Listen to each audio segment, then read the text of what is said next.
की आता मी सक्षम नाहीये तेव्हा सुप्रिया ठरवेल ते करायचं. म्हणजे थोडक्यात जी काय आधी फूट पडली, अजित पवार बाहेर पडले, ते सुप्रिया सुळेंच्या बालहट्टासाठी झालं का, कन्या हट्टासाठी झालं का? आत्ता त्यांच्या पक्षातले लोक जे शरद पवारांचं राजकारण होतं की ते सत्तेबाहेर राहू शकायचे नाही, कायम सत्तेत हवं, सत्तेत असलं तरच राजकारण करता येतं, हे आता त्यांचा तो दुबळेपणा व्यक्त होत चाललाय दिवसेंदिवस. आणि तो फक्त त्यांचा नाही आहे, अनेक लोकांचा तो आहे. तुमचं काय मत आहे, अजित पवारांच्या बरोबर जावं का जाऊ नये, हे तुम्ही सांगा ना. हो का नाही मध्ये नाही, असं नसतं राजकारणात. म्हणजे काय, आणि तुमच्या सोयीने होत नाही. आणि हे हातखंडे पूर्वी चालायचे. अजित पवारांनी, आपण काकांचे चेले असलो तरी सुद्धा पुढचं राजकारण आपल्याला कळतंय हे सिद्ध केलं.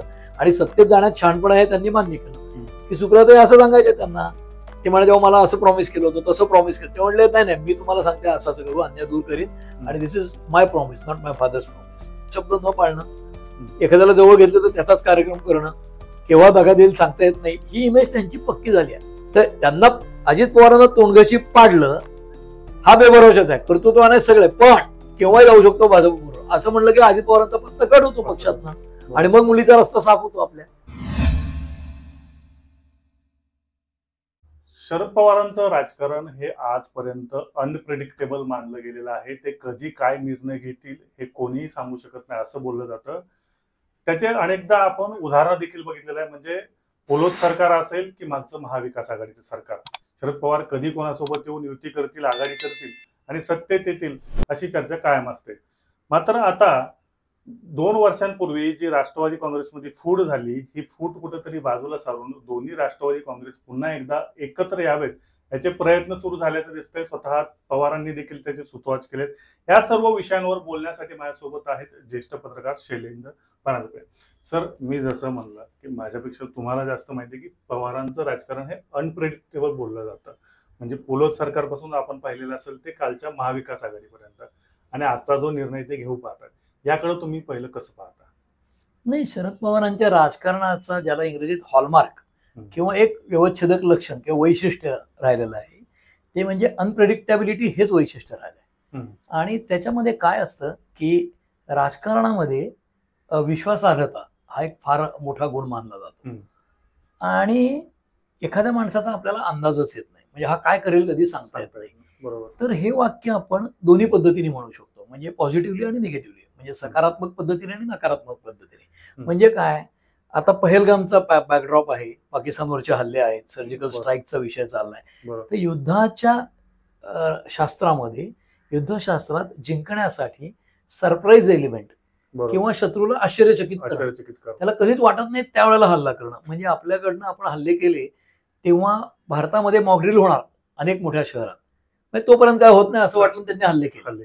तसं शरद पवारांचा अंदाज येत नाही. तुम्ही म्हणाला अनप्रेडिक्टेबल आहे, तर शरद पवारांचं म्हणजे मी क्षेत्रात काय आता 35-37 वर्ष काम करताना शरद पवारांच्या बद्दल अभ्यास केला तर असं लक्षात येतं की आपण अनप्रेडिक्टेबल आहोत किंवा आपल्याला कोणालाच अंदाज येत नाही.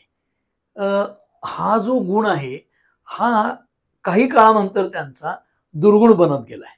अच्छा. म्हणजे जर आपण कुठल्या अँगलनी बघतोय त्याच्यावर आहे, माझा कोणालाच अंदाज येत नाही. या गुणाच्या ते इतके प्रेमात पडलेत की हळूहळू त्यांच्यावर कोणी विश्वास ठेवेन असं झालं. बरोबर. हा माणूस काय करेल, बरोबर असलं तर आपल्यालाच कुठे पोचवेल काय सांगता येत नाही. म्हणजे एकीकडे राजकारणात तुमची न्यूसन्स व्हॅल्यू किंवा तुम्ही एखाद्याचं नुकसान करू शकता हा एका वेगळ्या अर्थाने गुण असला तरी ह्यांच्याविषयी कोणाला भरोसा वाटत नाही. हा बरोबर आला तर केव्हा दगा देईल आपल्याला सांगता येत नाही. आपल्या बरोबर राहील याची खात्री नाही, शाश्वती नाही. म्हणजे आता उद्धव ठाकरेंचं सरकार बनवण्यात पवारांचा मोठा रोल होता असं मानलं गेलं. म्हणजे मी मानत नाही तसं, पण मानलं गेलं, ठीक आहे, त्याच्यावर आत्ता वाद घालायची गरज नाही. पण ते त्याच्यानंतर सुद्धा उद्धव ठाकरे त्यांच्या बरोबर गेले ना, आता त्यांचा आधार उठणार, काय खरं नाही त्यांचं असं लोक म्हणायला लागले. आणि आता उद्धव ठाकरेंची काय अवस्था आहे. बरोबर. तर हे काही पवारांमुळे झाले असं नाहीये भाग. म्हणजे शरद पवारांनी उद्धव ठाकरेंचं सरकार वाचवायचा प्रयत्न केला नाही असं नाही, केला, पण वाचवू शकले नाहीत, त्याची वेगळी कारण आहेत. तसं अनप्रेडिक्टेबल असणं किंवा या माणसाचा काही अंदाज येत नाही हा त्यांच्या राजकारणाचा हॉलमार्क राहिलाय. आणि ते आपल्याला जर पुरावे सांगायचे असतील तर शरद पवार साधारणपणे 60 वर्ष राजकारण आहेत, म्हणजे डोबळ मानाने आपण असं म्हणूया. म्हणजे 78ला मुख्यमंत्री झाले, त्याच्या आधी पहिल्यांदा आमदार झाले 67 मध्ये. आज त्या गोष्टीला जवळपास 60 वर्ष होतील 2 वर्षांनी. बरोबर. त्याच्या आधी साखर कारखान्याचं राजकारण आहे, म्हणजे माळेगाव कारखाना, माळेगाव नाही आपला सोमेश्वर कारखाना म्हणजे काकडे मंडळींचा. तर त्या कारखान्यामध्ये जसं ब्रिटिशांनी फोडा आणि झोडा केलं तसं डिवाइड अँड रूल पद्धतीने 2 काकडे भावंडांमध्ये भांडण होऊन त्यातला एकाला उभा देऊन करून त्याला पाठबळ देऊन पवारांनी तो कारखाना पुढे बळकावला. पुढे ते तिथले खासदार झाले. पूर्वी काकडे मंडळीच खासदार होती बारामतीला. बरोबर. ठीक आहे, हे फूट पाडण्याचं राजकारण आहे, ते शरद पवारांच्या राजकारणाचं व्यवच्छेदक लक्षण आहे. आणि हे मी नकारात्मक यांनी म्हणत नाहीये, म्हणजे हे शत्रूचा शत्रू तो मित्र या पद्धतीने ती नीती वापरून ते त्यांनी अनेकदा केलंय. म्हणजे एखाद्या पक्षातला डिसग्रंटेड किंवा असंतुष्ट माणूस आहे त्याला परफेक्ट हेरायचं, म्हणजे धनंजय मुंडेंना त्यांनी मुंडेंपासून बाजूला काढलं किंवा त्यांना आपल्या पक्षात घेतलं म्हणा. बरोबर. तर असं त्यांनी वेळोवेळी, म्हणजे त्याच्या आधी बीडमध्ये जयसिंगराव होते, त्यांना त्यांनी मुंडेंपासून ते आले त्यांच्याकडे. तर असं अनेक ठिकाणी हे दिसतं की पवारांच्या राजकारणाचं ते व्यवच्छेदक लक्षण आहे. दुसरीकडे ते यशवंतरावांचे शिष्य आहेत, यशवंतराव चव्हाणांचे, ते काय म्हणायचे, बेरजेचं राजकारण करायचं. तर पवारांचं राजकारण बेरजेचं राजकारण झालंय असं मला वाटत नाही. आणि त्याच्या मागे हे अनप्रेडिक्टेबल असणं, म्हणजे बघा तुम्ही, पवारांच्या घरामधनं अजित पवार बाहेर पडले आज आणि भाजपकडे गेले, त्याचा पवारांच्या घराला फायदा झाला का? तर झाला ना. सुनेत्रा पवार पण खासदार झाल्या, रोहित पवार आमदार आहेतच, स्वतः अजित पवार आहेत आज उपमुख्यमंत्री, शरद पवार खासदार आहेत, सुप्रिया सुळे आहेत, म्हणजे 5 जण झाले, जे पूर्वी 2 किंवा 3च होते, 3च्या 5 झाले आता. तर पवारांच्या घराला फायदा झाला असेल, पण शरद पवारांच्या पक्षाचं नुकसान झालंय. शरद पवारांच्या पक्षातनं वजाबाकीच झाली. आणि आज आपण ज्या पार्श्वभूमीवर बोलतोय की ते दोघं परत येणार का, त्याच्यात सगळ्यात मोठा त्यांचा जो गुण आहे अनप्रेडिक्टेबल असणं, किंवा त्यांचा काय अंदाज येत नाही, किंवा त्यांचा काय भरोसा नाही वेगळ्या भाषेत. हे अजित पवारांना चांगलंच माहिती आहे, कारण अजित पवार त्यांच्यात मुशीत तयार झालेलं नेतृत्व आहे. ज्यावेळेला शरद पवारांच्या हाताखाली अजित पवार तयार झाले, अगदी एबीसीडी राजकारणाचं शिकले, सहकारातलं राजकारण, कारखाना कसा चालवायचा, पतसंस्था, त्याच्यानंतर ब्युरोक्रेसीशी कसं वागायचं, हे सगळं अजित पवार शिकले. आणि त्यांनी काही गुण घेतले शरद पवारांचे. पहाटे लवकर उठायचं, लवकर काम सुरू करायचं, खूप काम करायचं, सिरियसली काम करायचं, हे सगळे गुण घेतले. मग अजित पवारांकडे काय नाहीये, तर वक्तृत्व नाहीये, सेन्स ऑफ ह्युमर नव्हता, तो गेल्या 10 वर्षात दिसतो आलेला. तर पवारांच्या राजकारणाचं अगदी व्यवच्छेदक लक्षण अनप्रेडिक्टेबिलिटी किंवा त्यांचा अंदाज येत नाही आहे. पण ते त्यांच्या राजकारणाला नकारात्मक सिद्ध झालाय, तो त्यांचा दुर्गुण सिद्ध झालाय, कारण त्यांचा कोणालाच अंदाज येत नाही, म्हणून त्यांच्यावर कोणी भरोसा पण ठेवत नाही राष्ट्रीय पातळीवर. हे त्यांच्या अनप्रेडिक्टेबिलिटी झालं. इतर काय मुद्दे असले तर सांग. सर, हाच मुद्दा आहे की त्यांच्यावर कोणी भरोसा ठेवत नाही. म्हणजे अजित पवार ज्यावेळेस हे 2 राष्ट्रवादी फुटल्या त्यावेळेस अजित पवारांनी भर स्टेजवर सांगितलं की वेळोवेळी मला पुढे गेलं, युतीची बोलणी केली गेली भाजपबरोबर जाण्यासाठी, ऐनवेळी तोंडघशी पाडलं, म्हणून मी आता स्वतःचा निर्णय घेतलाय. हे अजित पवार बोलून थेट गेले होते, जे तुम्ही आज सांगता की बाबा त्यांचं अनप्रेडिक्टेबल आहे. त्यावेळी मग शरद पवारांनी महाविकास आघाडी सोबत राहणं किंवा आपल्याला भाजप सोबत जायचं नाही, आपल्याला जातीवादी पक्षांसोबत जायचं नाही असं बोलून दाखवलं, आणि आता त्याच्या विरोधात घडताना याच्यामध्ये एक सुरुवात जी झाली ना, ती इंडियन एक्सप्रेस नावाच्या दैनिकाला नीरजा चौधरींना इंटरव्ह्यू दिला त्याच्यातनं झाली. बरोबर. आणि त्या इंटरव्ह्यू मध्ये सुद्धा एक वाक्य पवारांचं एका प्रश्नात त्यांचं आहे. नीरजा चौधरी या जुन्या पत्रकार आहेत, खूप मोठ्या पत्रकार आहेत, पण त्या इंटरव्ह्यू मध्ये त्याला इंग्रजीत अनप्रोव्होक्ड, म्हणजे काही कुठल्याही प्रकारे तसं विचारलेलं नसताना पिल्लू सोडणं. तर तसं त्यांचं वाक्य असं आहे, त्यांचं असं आहे की विरोधी पक्षात बसायचं का सत्तेत जायचं हा निर्णय सुप्रियांनी घ्यायचा आहे, असं त्यांचं वाक्य आहे. तुम्ही मला सांगा, आज भारताच्या लोकशाहीमध्ये राष्ट्रवादीचे 2 तुकडे झाले, 2 पक्ष झाले, हे आपल्याला माहिती आहे. मग कोणाचा खरा कोणाचा खोटा हा भाग सोडून दिला, पण शरद पवारांचा एक पक्ष आहे आता स्वतंत्र, त्या पक्षाचे शरद पवार अध्यक्ष आहेत, राष्ट्रीय अध्यक्ष आहेत, राज्याचे अध्यक्ष जयंत पाटील आहेत. मग अशा परिस्थितीत संसदेमध्ये विरोधी पक्षात बसायचं का सरकारमध्ये जायचं हा निर्णय सुप्रिया सुळे कशा घेतील? नाही, मला हे सांगा की of the record Sharad Pawar म्हणाले सुप्रियांनी निर्णय घ्यायचा आहे. मग ऑफ द रेकॉर्ड तिथे असलेल्या पत्रकारांनी हे विचारायला पाहिजे, तुमच्या पक्षात लोकशाही आहे का प्रायव्हेट लिमिटेड कंपनी आहे का तुमच्या खासगी कंपनी आहे की सुप्रिया सुळे कशा निर्णय घेतील? मला सांगा. शरद पवार अध्यक्ष आहेत राष्ट्रीय, राज्याचे अध्यक्ष जयंत पाटील आहेत, मग सुप्रिया सुळे कशा निर्णय घेणार? शी इज जस्ट अन एमपी. भले 3 वेळा 4 वेळा एमपी असतील, एकदा राज्यसभा आणि नंतर लोकसभेच्या, मग त्या कसा निर्णय घेणार मला सांगा? आपल्या घरामध्ये, म्हणजे मी उदाहरणं फार व्हिडिओकडे दिली तर फार काही अपमानास्पद पण बोललं जाईल, पण मला हे सांगा, हे कुठल्या नियमात बसतं लोकशाहीच्या? शरद पवार अध्यक्ष आहेत, सर्वात पार्टीचे, जयंत पाटील राज्याचे अध्यक्ष आहेत, राज्यामध्ये काही आमदार आहेत, काय उर्वरित आहेत ते, काही खासदार आहेत, काही काही स्थानिक स्वराज्य संस्थात लोकप्रतिनिधी निवडलेले असतील. बरोबर. रोहित पवार आहेत इथे आमदार, मग सुप्रिया सुळे कसा निर्णय घेणार? In what capacity she will take a decision? Sir आजपर्यंत तुम्ही जे त्यांचं ते ऑफ द रेकॉर्ड बोलले, पण त्याला तुम्ही प्रश्न विचारायला पाहिजे ना, त्या कसं निर्णय घेणार? हा जे स्टेटमेंट आहे की सुप्रिया सुळेंनी हा निर्णय घ्यावा, म्हणजे काय? म्हणजे काय हे मी तुम्हाला विचारतो. नाही, त्याचा अर्थ काय? इनडायरेक्टली ते सांगत असतील की आता मी सक्षम नाहीये तेव्हा सुप्रिया ठरवेल ते करायचं. म्हणजे थोडक्यात जी काय आधी फूट पडली, अजित पवार बाहेर पडले, ते सुप्रिया सुळेंच्या बालहट्टासाठी झालं का, कन्या हट्टासाठी झालं का, त्याची कबुली आहे का ही? म्हणजे मी जबाबदार नाहीये अजित पवार जायला, मी काय अन्याय केलेलं नाही, हे सगळं सुप्रियामुळे झालंय. आणि हे ठाकरेंच्या घरात पण घडलं. उद्धव ठाकरेंच्या प्रेमामुळे राज ठाकरेंना बाहेर पडायला लागलं बाळासाहेबांच्या. बरोबर. हे बोललं जातं. सेम गोपीनाथ मुंडे यांच्या घरातनं धनंजय मुंडे बाहेर पडले, पंकजाताई मुलगी आहेत शेवटी. बरोबर. तर मला माहित नाही हे असं घडलं का आणि शरद पवार त्याची कबुली देत आहेत का. पण मला हा प्रश्न, म्हणजे शरद पवार काय करतात त्याचा अंदाज म्हणजे अगदी जवळच्या त्यांच्या कोणालाही येणार नाही. मला एक विश्लेषक म्हणून असं दिसतं की ते स्वतः असं ऑफ द रेकॉर्ड जरी तुम्हाला म्हणले असतील तर मला माहित नाही तिथल्या पत्रकारांनी त्यांना का विचारलं नाही की सुप्रिया सुळे का निर्णय घेतील, त्या कोण आहेत, how come Supriya Sule decide, त्यांचा काय संबंध ठरवायचा? तुम्ही अध्यक्ष आहात, जयंत पाटील राज्याचे अध्यक्ष आहेत, in what capacity she is to decide. मग कबूल करता का तुम्ही की आमचा पक्ष लोकशाहीतला पक्ष असला? नाही, हा कार्याध्यक्ष, पण तो अध्यक्षाच्या वर असतो का? तुमच्या पक्षात नंबर 1 त्यात, तर त्यांना राष्ट्रीय अध्यक्ष नेमा, मग त्या निर्णय घेणार असतील तर. हा एक भाग. आणि दुसरा भाग असा की या सगळ्या प्रोसेसमध्ये कदाचित दुसरा जे त्याचा अर्थ काढला जातोय तो असा आहे की शरद पवारांच्या पक्षामधल्या अनेक लोकांना, म्हणजे शरद पवारांच्या राजकारणाचा एक हॉलमार्क दुसरा राहिलाय की ते सत्तेबाहेर कधी राहू शकत नाही. हाच मुद्दा आहे सर, की सत्तेत तर जायचंय पण थेट भाजप सोबत जाण्याला माझी सहमती आहे हे दाखवायचं नाही. हे कुठेतरी असेल की सुप्रिया सुळेंना पुढे ती जी गोष्ट आहे ना, गाढवही गेलं आणि ब्रह्मचर्यही गेलं असं त्याचा संदेश आहे त्या गोष्टीचा शेवटचा.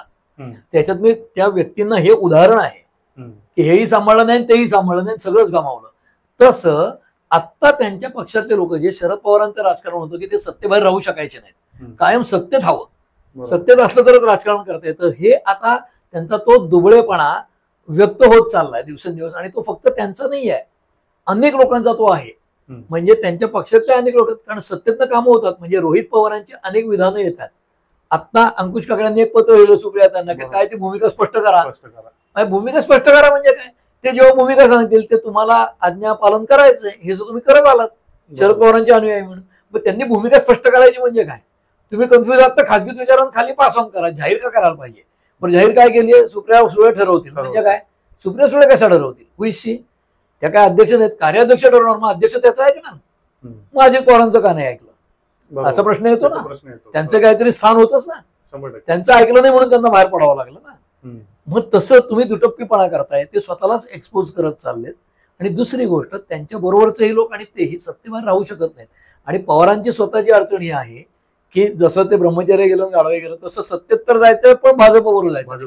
म्हणजे माझी सोकॉल्ड एकेरी अवतरणातली तथाकथित सेक्युलर इमेज, कारण ती सिडो सेक्युलर इमेज आहे. म्हणजे मी कोणाच्याच बाजूने असलं नाही पाहिजे, मी तटस्थ किंवा निष्पक्ष असलं पाहिजे.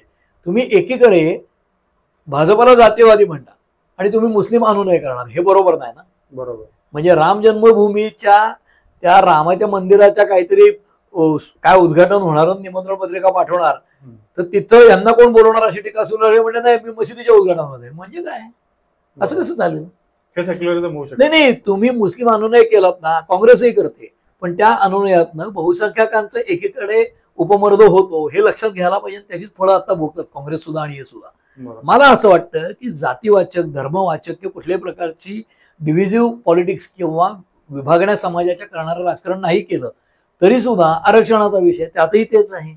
त्यांनी निसंदिग्धपणे मराठा समाजाला आरक्षण द्यावं का नाही, माझी ही भूमिका आहे असं ठामपणे कधीच सांगितलं नाही. विदर्भ स्वतंत्र व्हावा का नाही, कधीही ठामपणे सांगितलं नाही. तिथल्या लोकांना हवा असला तर व्हावा. अहो, तुम्ही 4 वेळा मुख्यमंत्री होता, तुमचं काय मत आहे? करावा का करू नये सांगा. नाही सांगत, तिथल्या लोकांना हवा असला तर करावा. म्हणजे काय नरोवा पंजरोवा करत राहायचं आणि कन्फ्युजनचं राजकारण करायचं, संदिग्धता निर्माण करायची. बघा आता सुप्रिया काय म्हणते, मग तुम्ही काय म्हणताय?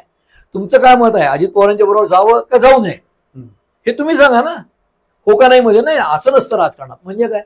आणि तुमच्या सोयीने होत नाही. आणि हे हातखंडे पूर्वी चालायचे 30 वर्षापूर्वी, आता एक्सपोज होतात. कारण आताची मुलं पटकन इंस्टाग्रामवरनं जुनं तुमचं रील काढून दाखवतात. परवा तुम्ही असं म्हणला, आज असं म्हणलं, काल असं म्हणला. आणि महात्मा गांधी देखील हे म्हणालेले होते कुठेतरी की मी जर एकाच विषयावर 2 पूर्ण विसंगत मतं दिली असेल तर माझं लेटेस्ट मत ग्राह्य धरा. कारण काय मी रोज शहाणा होत असतो. कालच्यापेक्षा आज शहाणा आहे, तर आजचं मत धरा. कालच्यापेक्षा आज मी शहाणा आहे. तसं शरद पवारांनी भूमिका ज्या बदलल्यात त्या किती बदलल्या आहेत. ते 67ला आमदार झाले, त्याच्यानंतर मंत्री झाले, राज्यमंत्री. मग त्याच्यानंतर ते मुख्यमंत्री 78ला झाले, तेव्हा काँग्रेस सोडली. म्हणजे 67 ते 78 10 वर्षाचा कालावधी, 11 वर्षाचा. 78ला त्यांनी काँग्रेस सोडून पुलोत काढली आणि मुख्यमंत्री झाले. आता ते काँग्रेसच्या बाहेरच होते ना. 88 नंतर ते परत काँग्रेसमध्ये 86 साली गेले, 8-9 वर्षांनी. 86 नंतर परत 12 वर्षांनी त्यांनी स्वतःचा पक्ष काढला, 12-13 वर्षांनी. याचा अर्थ दर 10-12 वर्षांनी त्यांनी ती भूमिका बदलली आणि ती फक्त स्वार्थासाठी बदलली. त्याच्यात आयडिओलॉजी नव्हती, आत्मसन्मान म्हणाले. आता सोनिया गांधींचं विदेशी मूळ याच्यावर आक्षेप घेतला आणि बाहेर गेले, राष्ट्रवादी काढली. पण शेजारी बसून पार्लमेंटमध्ये त्यांना समजावून सांगत होते 10 गोष्टी काय चालल्यात आणि त्यांचीच मदत, त्यांच्याच सरकारमध्ये मंत्री झाले होते मनमोहन सिंगांच्या. म्हणजे सोनिया गांधी चालत नाही ते ऐकलं की झालं, मग काँग्रेसमध्ये जायचं ना परत, ते झाल्या नाहीत म्हटल्यावर. हा वैयक्तिक अहंकाराचा विषय होता. सर आता त्यामुळे भूमिकेत सातत्य नाही, हा पण हॉलमार्क आहेच त्यांच्या. हाच विषय होतो की अजून म्हणजे आता ते सुप्रिया सुळेंच्या खांद्यावर बंदूक ठेवतात. स्वतःला तर डायरेक्ट भाजप सोबत गेलोय, बंदूक ठेवतात असं नाही मला वाटत. ते कन्फ्युजन क्रिएट करतात, कन्फ्युजन क्रिएट करतात, बाकी काही करत नाहीत. त्याचं कारण असं की तुम्ही आठवत असेल तर साहित्य संमेलनाच्या आधी एकनाथ शिंदेना पुरस्कार दिला शरद पवारांचे असते. संजय नाहर यांनी कार्यक्रम केला सरहद्दने, त्याच्यावर काय वादवादंग झाले. पण मुळामध्ये त्यांनी एकनाथ शिंदेचं कौतुक केलं, संजय राऊतांनी टीका केली त्यांच्यावर. साधा मुद्दा काय, त्यांच्या विसंगतीपूर्ण राजकारणाचा हा परिपाक आहे. उद्धव ठाकरे मुख्यमंत्री झालेले चालतात आणि ते मी केले, पण भाजपबरोबर जायचं नाही, तिथं माझं सेक्युलरिझम मोडतो. पण उद्धव ठाकरे हा कम्युनल नाहीये, शिवसेना कम्युनल नाहीये. असं कसं चालेल मला सांगा ना. म्हणजे शेमळा पोरही सांगेल ना शिवसेना कम्युनल नाही असं कोण म्हणेल. तरीही आज मायनॉरिटीज उद्धव ठाकरेंच्या बरोबर दिसल्या, कारण त्यांना मोदीला पराभव करू शकेल अशा कोणाच्याही मागे ते जात आहेत. ममता बॅनर्जी जे जातील, उद्धव ठाकरेंची कोणाच्याही मागे जातील.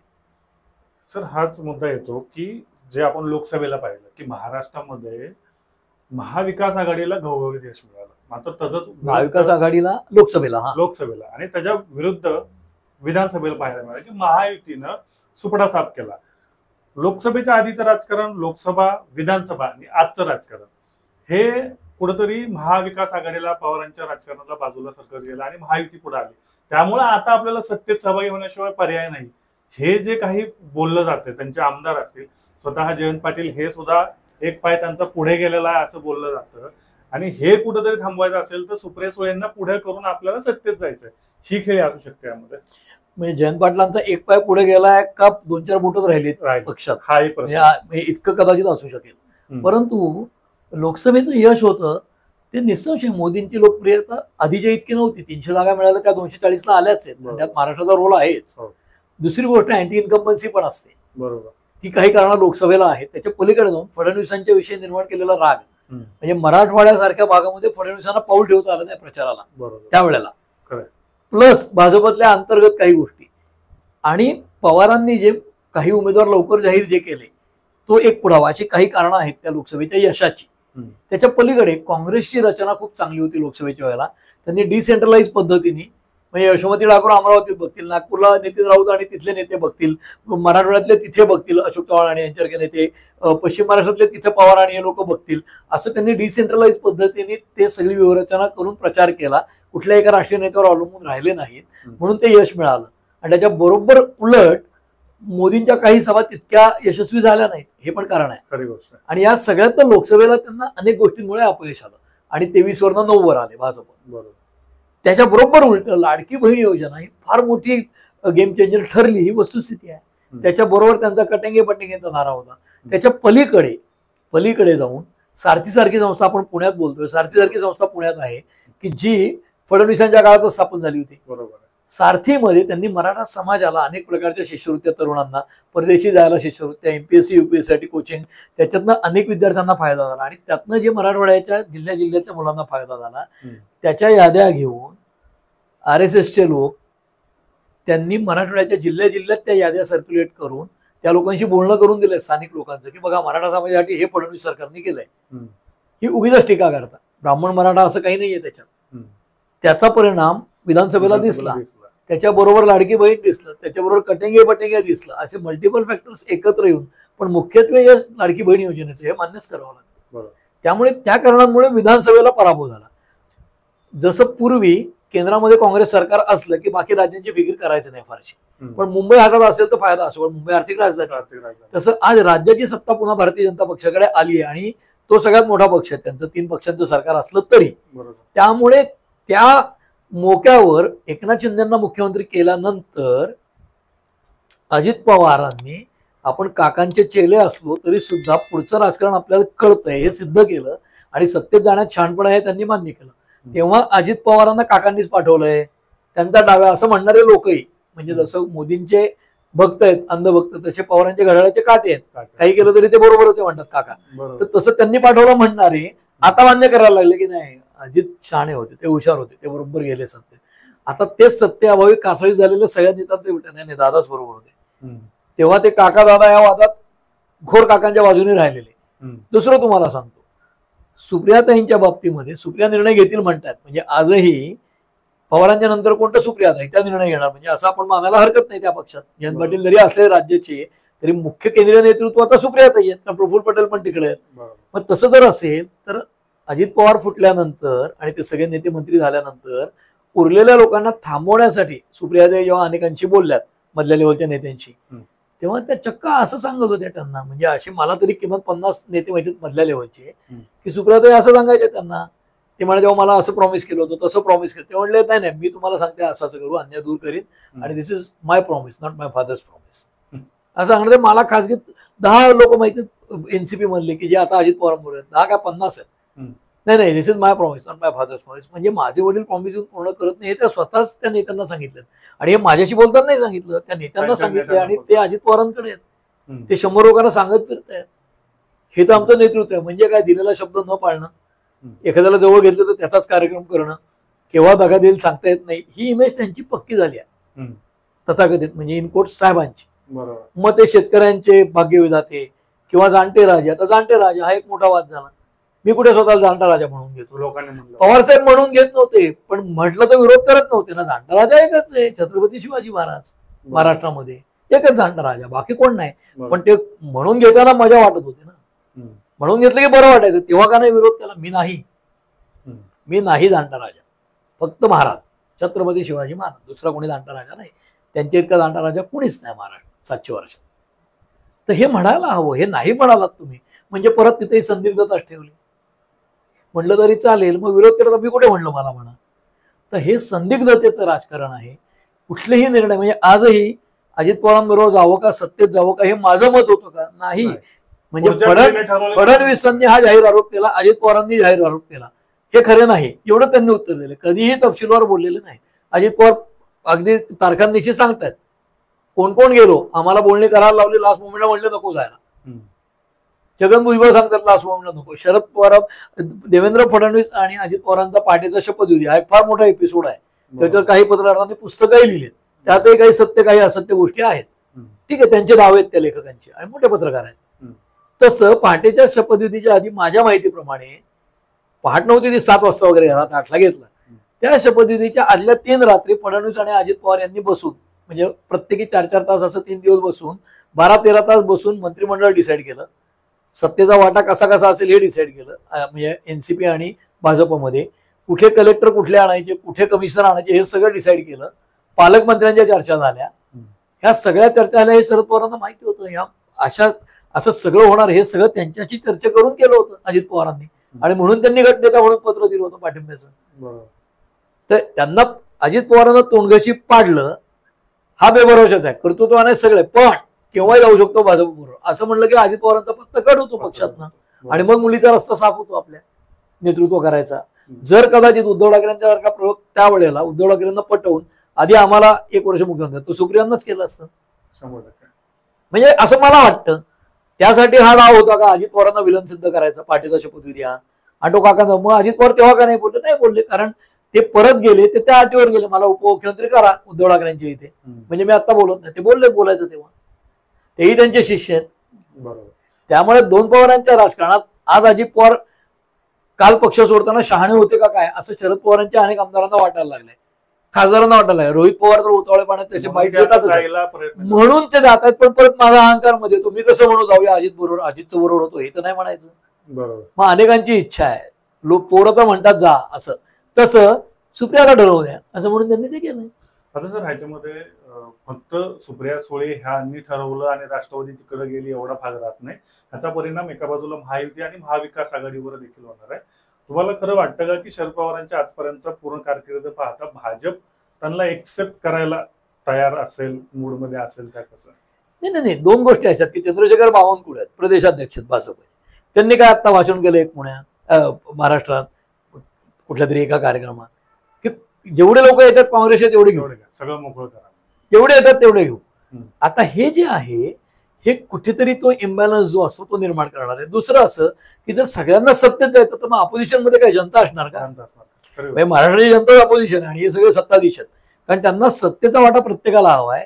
आणि जे भारतीय जनता पक्ष वर्षानुवर्ष संघर्ष करत होता अपोजिशन मध्ये राहून, तसं अपोजिशन मध्ये राहायची कोणालाच इच्छा नाही आहे. कारण लाईफ फास्ट होत गेलंय, तात्कालिक फायदे महत्वाचे झालेत आज आणि आत्ता, याच्यावर सगळं जग चाललंय. म्हणजे भारतातलं तरी आत्ता माझा काय फायदा आहे, आज काय मिळते, 2 महिने थांबायला तयार नाही, 3 महिने तेव्हाच तेव्हा बघू आत्ता काय मिळतंय. आत्ता सत्तेत जायची घाई सगळ्यांना, आणि म्हणून निषेध शून्य राजकारण जे सगळ्या पक्षांकडनं होते त्यात सगळे पक्ष जबाबदार आहेत. त्यामुळे यांना सत्तेत जायची घाई. आणि तुम्ही जे म्हणालात की भारतीय जनता पक्ष स्वीकारेल का, त्यांनी तर भूमिकाच जाहीर केलं ना प्रदेशाध्यक्षांनी, काँग्रेसमधल्या कोणाला घेऊ, मग राष्ट्रवादीतल्या का नाही घेणार. पण जरी त्यांना सगळ्यांना घ्यायचं असलं तरी सुद्धा मी हे उदाहरण नेहमी देतो की दुश्मन चित्रपटामध्ये, म्हणजे आत्ताचा राजेश खन्नाचा नव्हे, आशुतोष राणा आणि काजोलचा दुश्मन, या डबल रोल आहे काजोलचा, आणि एक मरते वगैरे आणि दुसरी जी असते ती अंध असते. ती शेवटच्या मारामारीत आशुतोष राणा विलन त्याच्यावर गोळी फायर करते, म्हणजे ती त्याला लागत नाही पण फायर करते. ती जशी फायर करते तसं आशुतोष राणा डायलॉग मारतो की आधा मुजरिम तो मैंने तुझे पनाही द्या.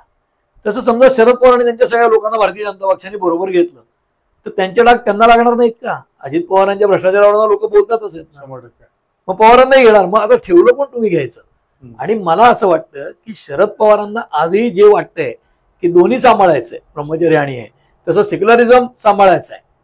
आणि हे लोक म्हणतात म्हणून मी गेलो, त्यांच्या पुढे नाईलाज झाला. मग हेच तर अजित पवार त्यांच्यावरचे 9 नेते सांगत होते ना समजावून, तेव्हा तुम्ही गेला नाहीत. आता पटवणार कसं जनतेला हा प्रश्न असतो. पण आमदारांना भीती वाटते. आता स्थानिक स्वराज्य संस्थेच्या निवडणुका, जे आमदार आहेत ते सरकार पडेपर्यंत आमदार राहणार आहेत. पण महापालिकांच्या निवडणुका सगळीकडे आहेत. तिथे आज अवस्था अशी आहे की तुम्हाला माहिती आहे पुण्यातली स्थिती. आज भारतीय जनता पक्ष सत्तेवर आहे, मुख्यमंत्री फडणवीस आहेत. आज 4 नगरसेवकांचा प्रभाग केला पुण्यात, आपण पुण्यात बोलतोय म्हणून, तर काँग्रेसचे 10 जे नगरसेवक आहेत त्यातले 2-4 निवडून येतील का नाही शंका आहे. कारण पॅनेलमध्ये आपण उभं राहायचं तर 1-1.5 कोटी खर्च करायचा आणि पराभूत होण्यासाठी करायचा, कोणाचीच तयारी नाही. तिकीट घ्यायला लोक इच्छुक नाहीत. अशी परिस्थिती विरोधी पक्षांची होणार असेल तर त्यातनं काय होतं, पूर्ण सत्ता तर पूर्ण भ्रष्टाचारी होईल ते सरकार. महापालिका भ्रष्टाचारी म्हणजे काय, आता ब्युरोक्रॅट करत असतील तर नगरसेवक करतील, या पलीकडे काय नाही.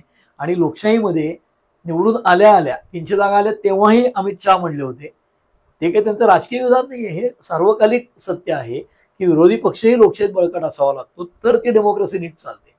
त्यामुळे काँग्रेसची कामगिरी मागच्या 50च्या आत किंवा 50-55 होतं ते सुधारून 100ला आले तर चांगली गोष्ट आहे. ती लोकशाहीत विरोधी पक्षही सक्षम पाहिजे. तसं पवार यांचं जे व्यवस्थेचं लक्षण आहे की सत्तेबरोबर राहायचं कायम, त्यांना सत्तेविना राहत नाहीत. काँग्रेसही पूर्वी असायचं, सत्तेविना राहू शकायचे नाही. तसं आज पवारांच्या पक्षातल्या अनेक आमदारांचं झालं असेल तर त्यांचं प्रेशर असेल म्हणून ते म्हणतायत, आणि मग लोकेच्छा म्हणून मला करावं लागलं असं म्हणून ते पावन व्हायचा प्रयत्न करतील सत्तेत जाऊन. म्हणजे आज अनंतराव थोपटे हे पुण्यातले शरद पवारांचे कट्टर विरोधक महाराष्ट्राच्या राजकारणात, त्यांचा मुलगा गेला आता भाजप बरोबर, आणि भाजपच्या लोकांनी त्यांना पक्षात घेताना भाषण काय केलं, हिरा हिरा संग्राम, हे हिरा आहेत थोपटे. आता हे सगळीकडे आहे, तिकडे असताना टीका आणि इकडे असताना एकदम पावन. तर हेच पवारांच्या बाबतीत झालं तर आश्चर्य वाटणार नाही, कारण महाराष्ट्राच्या राजकारणात हेच होताना दिसतंय. प्रश्न असतो आपल्या ऑडियन्सला कसं कन्व्हिन्स करायचं. भारतीय जनता पक्षाचे लोक त्यांच्या मतदारांना कसं सांगतील की हे सगळं योग्यच चाललंय म्हणून. ते लोकांना राग आला तर लोक सगळ्यांना फेकतात, कारण लोकशाहीत लोक महत्वाचे असतात आणि लोकांकडे इतकं दुर्लक्ष करून किंवा मतदारांना इतकं गृहीत धरून चालत नाही. त्यामुळे आपण असं आत्ता गृहीत धरणं की शरद पवारांचा पक्ष यायला तयार आहे आणि मोदी किंवा भारतीय जनता पक्ष त्यांना घ्यायलाही तयार आहे, ते आपण ज्या त्या टप्प्यावर होईल तेव्हा कॉमेंट करायला पाहिजे. आज मितीला मला असं वाटतं की पवारांची तयारी असेल, पण हे लोक सगळ्यांना घेतील का, मग काही कंडिशन ठेवतील का, त्या ह्युमिलिएट करतील का. राज ठाकरेंनी जो उद्धव ठाकरेंवर हात केला टाळीला, त्यात पण तेच ह्युमिलिएशन असणार आहे. मी एवढ्या जागा मागतो, तेवढ्या जागा मागतो, आणि मग उद्धव ठाकरेंची प्रतिमा खराब करायचा त्यात प्रयत्न असेल. तसं शरद पवारांचा अजित पवारांबरोबर जाण्याच्या डावामागे अजित पवारांची प्रतिमा धूसर करण्याचाही प्रयत्न असेल, की अजित पवार जातात का काय काकांबरोबर सगळं सोडून. बरोबर. पण ती शक्यता कमी, कारण सत्ता सोडायला कोणाला नको असते. ज्या शरद पवारांचा हात धरून उद्धव ठाकरे भाजपपासून दूर गेले, त्या ठाकरेंचं काय? नाही, हे बघा, उद्धव ठाकरेंच्या पक्षामध्ये फूट पडली, एकनाथ शिंदे बाजूला गेले. तर एकनाथ शिंदेचं म्हणणं बसलं असतं तर मी आत्महत्याच केली असतं, असं तेच सांगतात. त्यामुळे ते यशस्वी झालं, ते हिरो झाले, ते मुख्यमंत्रीही झाले. आज उद्धव ठाकरेंच्या पक्षाची अवस्था वाईट आहे, नाजूक आहे. ते शरद पवारांच्या बरोबर गेले, सत्ता भ्रष्टही झाली, आज सत्ता गेली, पक्ष दुबळा झाला, पक्षाच्या इलेक्टेड रिप्रेझेंटेटिव्हची संख्या कमी झाली. आणि जसं आपण अनेक ठिकाणी वाचतो, मुख्य प्राण कशात आहे किंवा आत्मा कशात आहे किंवा जीव कशात अडकतो, तर उद्धव ठाकरेंच्या दृष्टीने मुंबई महापालिका ही महत्वाची आहे. कारण मुंबई महापालिका ही आशियातली रिचेस्ट आहे. अनेक छोट्या राज्यांचे इतकं बजेट आहे त्यांचं, म्हणजे 80,000 90,000 कोटीचं बजेट, 1,00,000 कोटीच्या ठेवी वगैरे या पद्धतीचं आकारमान आहे त्या महापालिकेच्या इकॉनॉमिक्सचं. ते अर्थकारण इतकं मोठं आहे, आणि मुंबई ही देशाची आर्थिक राजधानी आहे. त्यामुळे मुंबईवर आपली सत्ता असावी, राज्यात आहे सत्ता. मुंबईत महापालिकेमध्ये मागच्या वेळेला 2-3 जागांचा 84 आणि 86 असा फरक होता. पुढे उद्धव ठाकरेंनी मनसेचे काही लोक फोडून घेतले, हा भाग वेगळा. पण ती नेक टू नेक जी कॉम्पिटिशन झाली, आज उद्धव ठाकरे त्या स्टेजला आहेत का मुंबईत? तर नाही, दुबळे झालेले आहेत. मराठी माणूस याच्यावर कितीही जरी एकत्र आले सगळे, तरी सगळी मराठी माणसं उठून उद्धव ठाकरेंना मत देतील का, अशी शक्यता नाही.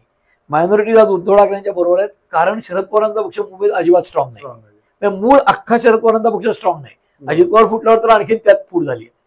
पण राष्ट्रवादीचं अस्तित्व तुलनेने नाही. आणि अनेक वर्ष मुंबईत शिवसेनेची सत्ता असताना भाजप दुबळी होती आणि काँग्रेस 2 नंबर असायचं 25-30 नगरसेवकांच्या संख्येला. ती जागा आता जी अवस्था काँग्रेसची होती जी शिवसेनेची झाली, म्हणजे उद्धव ठाकरेंच्या, आणि भारतीय जनता पक्ष स्ट्रॉंग झाला, अशी अवस्था झाली. ती अवस्था काँग्रेसची झाली आज तिथे. म्हणजे काँग्रेस 2 नंबरला होतं ते तसंच राहिलं, राष्ट्रवादी अगदी खाली गेलं, आणि उद्धव ठाकरेंच्या अस्तित्वाचा प्रश्न निर्माण झाला का, तर त्यांचा पक्ष फुटला आणि भारतीय जनता पक्ष स्ट्रॉंग झाला. कारण काँग्रेसची जी वोट बँक होती नॉर्थ इंडियाची, ती सगळी भारतीय जनता पक्षाकडे शिफ्ट झाली राम आंदोलन आणि मोदी आल्यापासून. त्यामुळे आज मुंबईत भाजप प्रबळ झाली आहे. त्यामुळे फक्त मायनॉरिटीज उठून काँग्रेसला सोडून उद्धव ठाकरेंच्या मागे गेल्या तर उद्धव ठाकरेंना काही प्रमाणात जागा मिळतील, पण काँग्रेस खूपच क्षीण होईल. त्यामुळे 2 मोठ्या पक्षातली स्पर्धा होईल, ती कदाचित उद्धव ठाकरे आणि भाजपमध्येच होतील नगरसेवकांच्या संख्येनुसार. पण त्यात भाजपला अपर हँड नक्की असणार मुंबईत. ह्या सगळ्या विषयावर बोललेलो आहात, मात्र सगळ्यांचा जीव आता स्थानिक स्वराज्य संस्थांमध्ये अडकलेला आहे. आणि असं जर झालं की त्याच्या आधी राष्ट्रवादीचे दोन्ही पक्ष एकत्र आले, विशेष करून पश्चिम महाराष्ट्रामध्ये आणि मुंबईच्या बाजूला, तर ह्या सगळ्या राजकारणाच्या आजच्या परिस्थितीचा काय परिणाम दिसू शकतात? हे बघा, आपण जसं महाराष्ट्राचं समग्र चित्र पाहिलं तर मुळामध्ये शरद पवारांची राष्ट्रवादी अखंड किंवा अजित पवारांच्या सह असताना मुंबईत त्यांची काही फारशी ताकद नव्हती. त्यामुळे मुंबई महापालिकेचा विषय हा भारतीय जनता पक्ष विरुद्ध उद्धव ठाकरे सेना, आणि त्याच्यामध्ये राज ठाकरेंचा रोल महत्वाचा असेल, एकनाथ शिंदेचा असेल, हे उघड आहे, आणि मायनॉरिटीजचाही उघड असेल मोठा. त्याच पद्धतीने पश्चिम महाराष्ट्रामध्ये जसं मागच्या वेळेला पुणे, पिंपरी चिंचवड या भाजपने जिंकल्या होत्या महापालिका, बारामतीत काही महापालिका नाही कुठेही. त्यामुळे पश्चिम महाराष्ट्रामध्ये सोलापूर पण त्यांनी जिंकली होती भारतीय जनता पक्षाने. तसं आज राष्ट्रवादी आणि म्हणजे शरद पवारांचा पक्ष आणि अजित पवारांचा एकत्र आला तर पिंपरी चिंचवडमध्ये काही ठिकाणी त्यांना सत्तेत वाटा मिळेल हे उघड आहे. पण एखाद्या शहरामध्ये त्यांची स्वतःची सगळीकडे सत्ता आली अशा पद्धतीचं होईल असं मला वाटत नाही. पण महाराष्ट्राचं चित्र म्हणाल तर भारतीय जनता पक्षाला अपहरण अनेक ठिकाणी असेल. एकनाथ शिंदे हे देखील लक्षणीय यश मिळवतील. त्याचं कारण असं की मूळ शिवसेनेचे खरे वारस तेच असं वाटायला लागेल, कारण मुंबईतच उद्धव ठाकरे अडकून पडतील. तिसरं म्हणजे भारतीय जनता पक्ष स्ट्रॉंग होतानाच एकनाथ शिंदेचं ठाण्यावर वर्चस्व आहे, आणि ठाण्यामध्ये कल्याण डोंबिवली आहे, मीरा भाईंदर आहे. मीरा भाईंदर भाजपने जिंकली होती, पण आता एकनाथ शिंदे स्ट्रॉंग झाले ते लक्षात घ्यायला लागेल. आणि मीरा भाईंदरची मागची जी पालिकेची निवडणूक होती 17 सालची, ज्यावेळेला भारतीय जनता पक्ष जिंकला त्यावेळेला एकनाथ शिंदे तटस्थ राहिले होते, कारण ते तेव्हा शिवसेनेत होते आणि नाराज होते, आणि प्रताप सरनाईकांवर सगळी जबाबदारी होती. म्हणजे भारतीय जनता पक्षाला एकनाथ शिंदेंनी मदत केली होती मीरा भाईंदरच्या निवडणुकीला, म्हणून मीरा भाईंदर भाजपने जिंकली होती. त्यामुळे आज एकनाथ शिंदे स्वतःच्या ताकदीवर जेव्हा एक स्ट्रॉंग लीडर म्हणून उभे राहतील, कारण ते आता ताजे मुख्यमंत्री होते असे, आणि लाडकी बहीणला त्यांचा चेहरा होता, आणि त्यांची ठाण्यात ताकद आहे का तर आहे. तर जितेंद्र आव्हाड जिकडनं आमदार आहेत त्या मुंबऱ्या कालव्याच्या तिकडच्या भागातले काही नगरसेवक हे उठून काँग्रेस किंवा राष्ट्रवादीचे उठून एकनाथ शिंदेच्या सेनेत आता या आठवड्यात गेलेले आहेत. त्यामुळे तिथेही ते खिंडार पाडतात. ते एकनाथ शिंदे ठाण्याच्या एरियात स्ट्रॉंग असतील.